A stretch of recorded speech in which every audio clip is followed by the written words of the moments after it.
ඉතින් ගොඩක් අයට තිබ්බ සහ තියෙන ගැටලුවක් තමයි මේ පුංචි බබාලට එන නැපි රෑෂ් එක. ඉතින් ඔයා මේ ගැන දැනගත්ද? ඔයා තවමත් Rush with Health Tips YouTube channel එක subscribe කරලා නැත්නම් subscribe කරගෙනම මේ වීඩියෝ එකට යමු.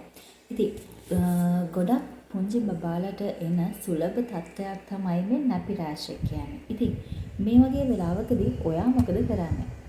හරි.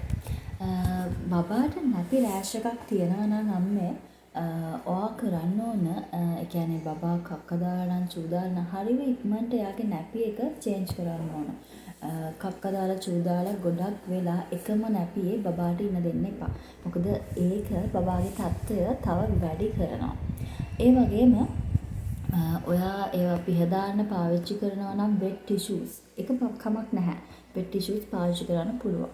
හැබැයි ඔයා අනිවාර්යයෙන්ම මතක තියාගන්න ඕන wet tissues පාවිච්චි කරනවා නම් alcohol free ඒ වගේම කිසිම සුවඳකාරකයක් අන්තර්ගත නොවන wet tissue එකක් පාවිච්චි කරන්න ඔයා මතක තියාගන්න ඕන. මොකද පුංචි බබාලාගේ හැම හරිම සංවේදී, හරිම sensitive. ඉතින් එයාලට මේ alcohol තියෙන එක සුවඳකාරක තියෙන ටිෂුස් හරිම සරයි එයාගේ හැමට. ඉතින් ඒක ඔයාගේ බබාගේ රෑෂ් එක තව වැඩි කරන්න හේතුවක් වෙන්න පුළුවන්. ඒ වගේම ඔයාට වෙට් ටිෂුස් ගන්න බැරි නම් මොනවාද මෘදු ලේන්සුවක් ගන්න.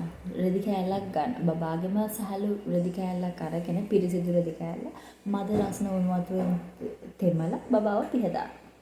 හැබැයි ඔයා පිහදාද්දි මතක තියාගන්න ඔයා කොයි වෙලාවක තදින් අතුල්ලන්න එපා. එතකොට බබාගේ හැම ඉරිටේට් වෙනවා. රෑෂ් එක තව වැඩි වෙනවා. ඔයා හැම වෙලාවෙම තෙත මාත්තු කරන එක තමයි කරන්න ඕන.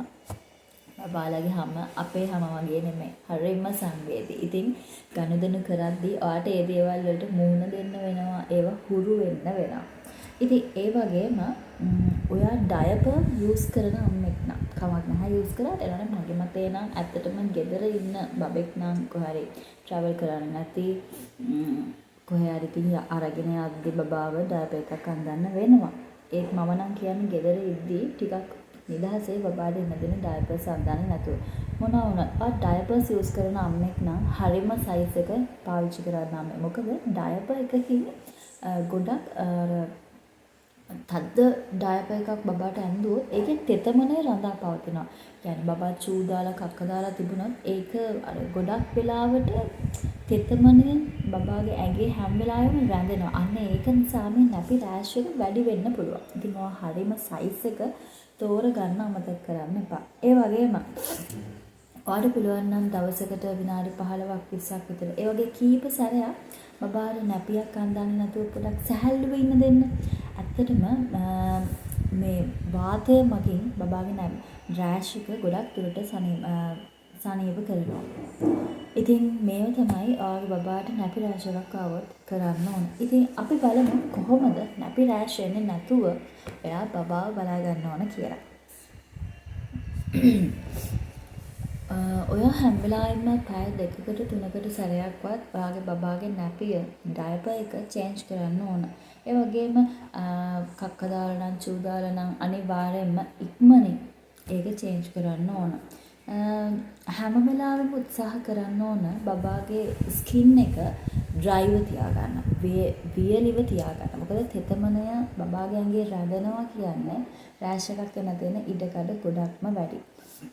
ඒ වගේම ඔය ගොඩක් සුවඳ තියෙන සබන් ඒ වගේම බබාව නාවද්දී අර සබන් පෙන දාලා පෙනවල නාවන්න එපා. බබාගේ හැමට ඒක හොඳ නැහැ. හැම වෙලාවෙම සබන් එකක් යූස් කරද්දී ડોක්ටර් කෙනෙක්ගෙන් අහන්න. බබාගේ ඇඟේ pH අගයට හරියන pH අගයකින් තියෙන සබන් එකක් යූස් කරන්න. ඇඩ් වල මේක තිබ්බා කියලා ඵලයට ඔයා ඒ TV වල ප්‍රොමෝෂන්ස් යන විදිහට බබාට දෙන්න දේවල් දෙන්න පටන් ගන්න පාම හැම දේ ගැනම හොයලා බලලා මේක මගේ බබාට හොඳයි මේක කරොත් මොකද වෙන්නේ ඒ හැමදේම හොයලා බලන්න. එහෙම කරද්දී බබාට ඇතිවන අතුරු ආබාධ හරියම අවමයි. ඉතින් පුළුවන් නම් බබාව දවස ගානේ නාවන්න. ඒක බබාට ගොඩක්ම සනීපයක් දෙනවා. ඉතින් මේව තමයි නැපි රෑෂ් එකක් එන එක වළක්ව ගන්න ඔයාට කරන්න පුළුවන්. හැබැයි ඔයාගේ බබාගේ නැපි රෑෂ් එක දවස් 3-4කට වඩා තියෙනවා නම් බබාට සෑහෙන වේදනාවක් තියෙනවා නම් බබා වේදනාවෙන් ගොඩක් අඬනවා නම් ඒ වගේම මේ රෑෂ් එකේ බිබිලි වල වතුර බිබිලි වගේ බ්ලිස්ටර්ස් කියන්නේ අපි වතුර බිබිලි වගේ එනවා නම් වගේම පැසවෙනවා නම් ඒවා හැම ගැලවිලා යන්න බලනවා නම් ඉතින් මේ වගේ අවස්ථාවක අනිවාර්යයෙන්ම ඔයා ගෙදර ඉන්න එපා තවදුරටත් බබාව තියාගෙන අනිවාර්යයෙන්ම වෛද්‍යවරයෙක් හම් වෙන්න ඕන. ඉතින් මම හිතනවා මේ දේවල් ඔයාලට වැදගත්යි කියලා. අම්මා කෙනෙක් වෙන්න ඉන්න අයට වගේම පුංචි බබාලත් එක්ක ඔට්ටු වෙන අම්මලටත් මේක ගොඩක් වැදගත්යි. ඉතින් දන්නේ නැති අයට බලන්න ෂෙයා කරන්න අමතක කරන්න එපා. වීඩියෝ එක හොඳයි නම් ලයික් එකක් දාගෙන යන්න. ඔයාලගේ අදහස් තියෙනවා නම් කමෙන්ට් එකක් දාගෙන යන්න අමතක කරන්න එපා. ඉතින් Brush with Health Tips YouTube channel එක subscribe කරලා මම එක දිගටම නැදිලා ඉන්න. මේ වගේම තවත් වැදගත් වීඩියෝ එකකින් මම ඉක්මනටම එනවා.